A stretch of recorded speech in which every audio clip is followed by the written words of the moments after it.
नमस्कार, मैं हूं अजय तिवारी और आप देख रहे हैं राष्ट्र गौरव न्यूज। आप देख रहे हैं राष्ट्रीय गौरव न्यूज, जहां पर होती है हर खबरों की पड़ताल। खबर की शुरुआत करते हैं उत्तर प्रदेश के बाराबंकी से। बाराबंकी के राम सनेही घाट क्षेत्र के भगवानपुर में स्थित कृति पब्लिक स्कूल में परीक्षा पर परिचर्चा विषयक संगोष्ठी का आयोजन किया गया, जिसमें विद्यार्थियों के मन से परीक्षा का डर कैसे खत्म हो, इस पर विस्तार से चर्चा की गई। कृति पब्लिक स्कूल भगवानपुर में आयोजित इस संगोष्ठी में चर्चा के लिए स्थानीय पत्रकारों को आमंत्रित किया गया था। संगोष्ठी में अपने विचार व्यक्त करते हुए वरिष्ठ पत्रकार भोलानाथ मिश्र, प्रेस क्लब अध्यक्ष राम बाबू मिश्र, अमर बहादुर सिंह, डॉक्टर एमएल साहू एवं अनुराग गुप्ता ने बच्चों से कहा कि जीवन में ईमानदारी का होना आवश्यक है। यदि हम हर क्षेत्र में ईमानदारी से कार्य करेंगे तो डर स्वतः दूर हो जाएगा। वक्ताओं ने बच्चों से जीवन में अनुशासन, ईमानदारी व आत्मविश्वास कायम रखने की सलाह दी। वक्ताओं ने ये भी कहा कि शिक्षा के साथ साथ बच्चों में संस्कारों के बीज डालना भी आवश्यक है, क्योंकि शिक्षा हमें भौतिक प्रगति की ओर ले जाएगी, जबकि संस्कार हमें नैतिक रूप से मजबूत बनाएंगे। इस अवसर पर विद्यालय के प्रधानाचार्य फरजाना शकील ने विद्यालय की विशेषताओं पर चर्चा करते हुए कहा कि शिक्षा के साथ साथ बच्चों में संस्कार पैदा करना ही हमारा लक्ष्य है। उन्होंने आए हुए पत्रकारों का पुष्प गुच्छ देकर स्वागत किया। इस दौरान पत्रकार शिव शंकर तिवारी, राकेश श्रीवास्तव, अजय तिवारी, दिनेश तिवारी, मुकेश कुमार, संतोष कुमार, राम धीरज सहित स्थानीय पत्रकार व विद्यालय के लोग मौजूद रहे।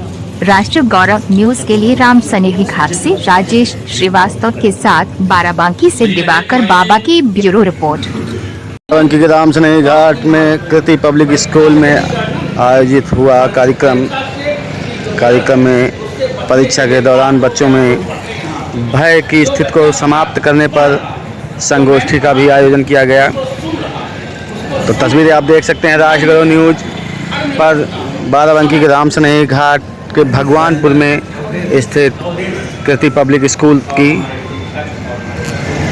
तो बड़ी खबर है बाराबंकी से, बच्चों में परीक्षा के दौरान होने वाले भय को समाप्त करने के लिए संगोष्ठी का आयोजन किया गया। राष्ट्रीय न्यूज पर आप तस्वीरें देख सकते हैं संगोष्ठी की।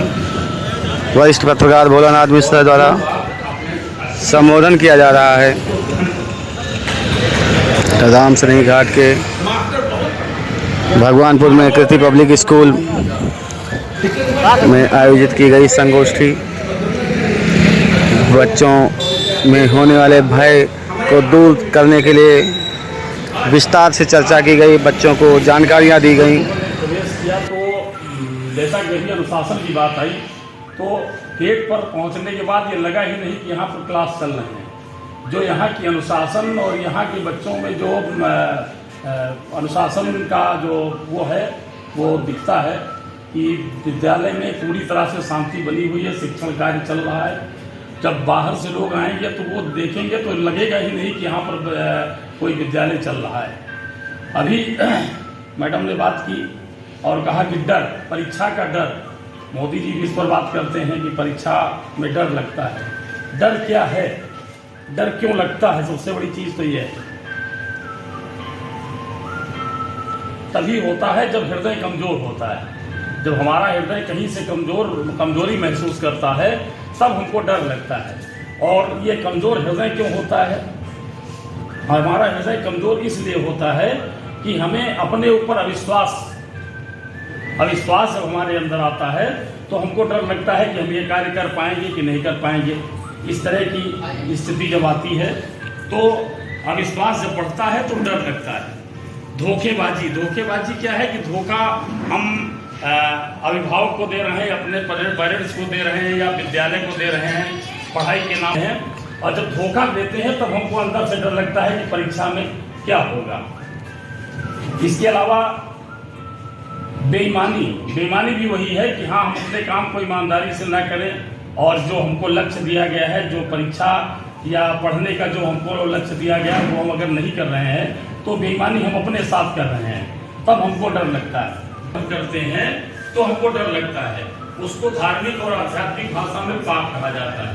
ये डर हर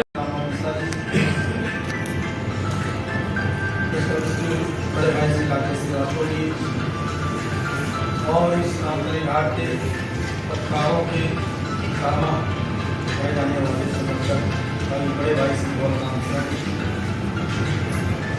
चंदन साहू जी, किशोर जी, विजय तिवारी जी, शंकर जी, मुकेश जी, दिनेश जी, संतोष जी, मैं आप सबका नमस्ते माध्यम से स्वागत अभिनंदन करता हूँ और मैं धन्यवाद देता हूँ इस उस सोच को जिसने इस समय सोच की कि हमें रामसनेही घाट क्षेत्र में, इस ग्रामीण क्षेत्र में जहाँ शिक्षा के नाम पर केवल खाना पूर्ति की जाती थी, यहाँ के लोग जो धनाढ़ थे वो बाहर भेजते थे, आम जनमानस यही अपने भाई हिमांशु जी का मैं तहे दिल से स्वागत अभिनंदन उनको वंदन करता हूँ कि उनकी सोच इस रामसनेही घाट क्षेत्र में एक शिक्षा के नाम पर अभूतपूर्व में अल्पनीय उन्होंने शुरुआत की। अभी जैसे कि आने के बाद नेक्स्ट डे असेंबली में सबने प्लेज करी कि एटलीस्ट कृति स्कूल में पढ़ने वाला कोई भी बच्चा अपने पेरेंट्स को ओल्ड एज होम में नहीं रखे। थर्ड चीज, अभी एकेडमिक्स की हम बातें कर रहे हैं और अब जो है जो नई शिक्षा नीति आ गई है उसमें कौशल विकास पे बहुत ज्यादा जोर है।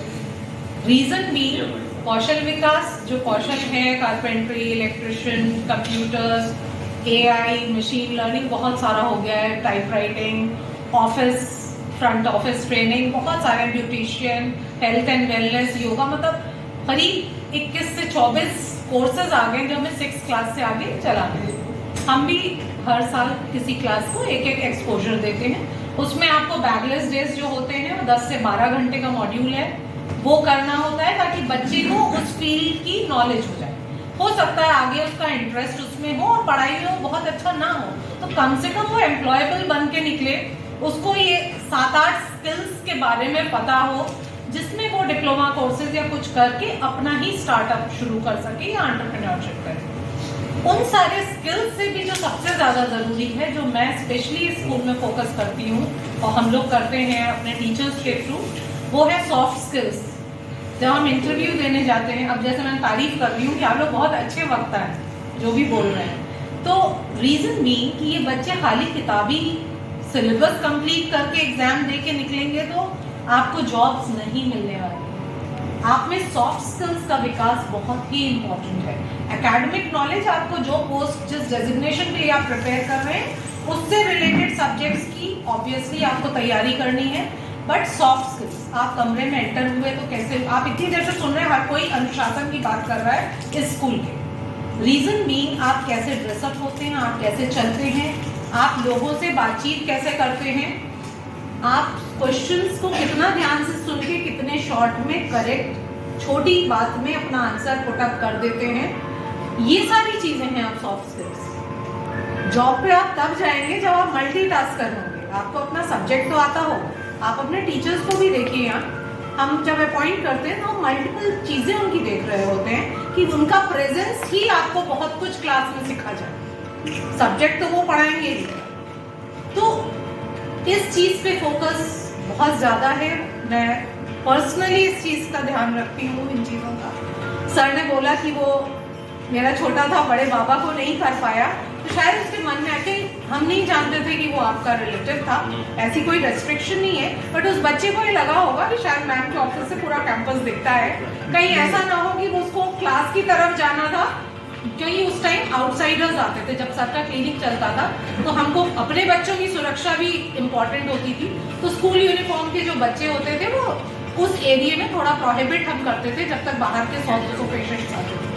फिर भाई बच्चे की सेफ्टी भी इम्पोर्टेंट है, पेरेंट हम पे विश्वास करके अपना बच्चा भेजता है, और अपने बच्चे जो दिखाने जाते थे उनके साथ एक आया दीदी जाती नहीं, वो दिखा के लेके जाती थी। तो एक सिस्टम था, वो भी अनुशासन का ही एक, उसको फिर याद आया होगा कि हम बिना दीदी या टीचर के नहीं जा सकते क्योंकि वहाँ बाहर के भी लोग। तो वो एक छोटा सा एग्जाम्पल बहुत अच्छा आपने दिया, और मुझे इस बात की खुशी हुई कि उस बच्चे को वो चीज़ क्लिक हुई। वो सबसे इम्पोर्टेंट है जो मैं कहती हूँ। और ये बच्चे 10% भी कुछ लेके चले जाते हैं स्कूल से संस्कार के नाम पे, एजुकेशन तो मिल ही रही है, तो शायद ये समाज में बहुत बड़ा एक बदलाव खुद ही लेके आएगा। उसमें मुझे कुछ भी पीछे से नहीं करना है। और इन बच्चों से मैं हमेशा कहती हूँ, अभी आप लोगों ने कहा कि इनके पेरेंट्स हमारे पास एक पॉलिसी है, लॉकडाउन से पहले की थी और अभी भी हम कंटिन्यू ज़्यादा तरीके से करते हैं। किसी के भी अगर फादर एक्सपायर होते हैं, उस बच्चे की 12th तक की मैं ट्यूशन फी नहीं लेती। जिस दिन से भी हुआ या अगर नहीं है पहले से, तो वो हमारा एडमिशन रूल है, हम नहीं लेते। कमिंग सेशन से हमने एडमिशन फी कक्षा 8 तक की माफ कर दी, टोटल 0 कर दी है। और 9th और 11th के जो एडमिशन होंगे उसके लिए एक स्कॉलरशिप टेस्ट रख दिया है कि हर बच्चा कहता है मैम लखनऊ फैजाबाद के बीच में यहीं पढ़ना है। पिछले साल हमें बहुत ट्रांसपोर्ट जैसे बहुत लंबे रास्ते हो जाते हैं, 2.5 घंटा एक तरफ, उस वजह से हमें 25 किलोमीटर प्रिंट करके हमें पेरेंट्स को देना पड़ा कि 25 किलोमीटर से ऊपर हम ट्रांसपोर्ट सुविधा नहीं देंगे। क्योंकि बच्चों का स्वास्थ्य देखिए, 8 महीने गर्मी होती है, उन गाड़ियों में सुबह 2.5 घंटा बच्चा बैठा हुआ है, शाम को बैठा हुआ है। पेरेंट का शौक है कि वो यहाँ पढ़ाए बच्चा, मगर हम उनको रिक्वेस्ट करते हैं कि अगर बच्चे आपके छोटे तो आप प्लीज थोड़ा टाइम आप भी निकाल लीजिए, 2-4 साल जब तक छोटे हैं, कि आप ड्रॉप कर दीजिए, कोई दोपहर में ले जाए, उसमें टाइम बचेगा, स्कूल की गाड़ियाँ रूट पे जाएगी।